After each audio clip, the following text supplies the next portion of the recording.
ডোমকলে vote কার্যত প্রহসনে পরিণত হয়েছে অভিযোগ করলেন মুর্শিদাবাদের সিপিএম জেলা সম্পাদক মৃগাঙ্ক ভট্টাচার্য।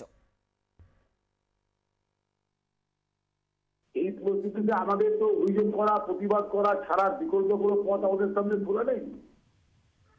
শাসক শ্রেণী, শাসক দল এবং তার প্রশাসক, নির্বাচন কমিশন তারা খোলাখুলি ভাবে তৃণমূলের পক্ষে সমস্ত হচ্ছে যে ভূমিকা পালন করছেন। মানুষের ভোটাধিকার, গণতান্ত্রিক অধিকার প্রয়োগ করার কোনো সুযোগ নেই। নির্বাচন কার্যত প্রহসনে পরিণত। ডোমকল নিয়ে বিরোধীরা মিথ্যে অভিযোগ করছে, দাবি শৌমিক হোসেনের। নাচতে না জানলে মাটির দোষ, ওদের লোক নাই, আর ওরা নিজে নিজে যদি এসবগুলো করে তাতে তো আমাদের কিছু করার নাই।